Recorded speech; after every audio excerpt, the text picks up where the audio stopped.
حضرت ابو ہریرہ رضی اللہ عنہ سے روایت ہے کہ نبی کریم صلی اللہ علیہ وآلہ وسلم نے فرمایا، جب تم میں سے کوئی نیند سے بیدار ہو تو اپنا ہاتھ وضو کے پانی میں نہ ڈالے حتیٰ کہ اسے 3 دفعہ دھو لے، کیونکہ تم میں سے کوئی نہیں جانتا کہ اس کے ہاتھ نے رات کہاں گزاری ہے، یعنی رات بھر کہاں کہاں لگتا رہتا ہے۔ سنن نسائی حدیث نمبر 1۔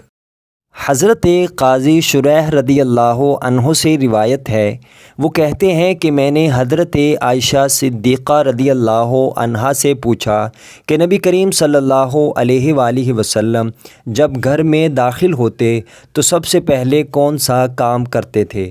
انہوں نے فرمایا، آپ صلی اللہ علیہ وآلہ وسلم جب گھر میں داخل ہوتے تو مسواک کرتے۔ سنن نسائی حدیث نمبر 8۔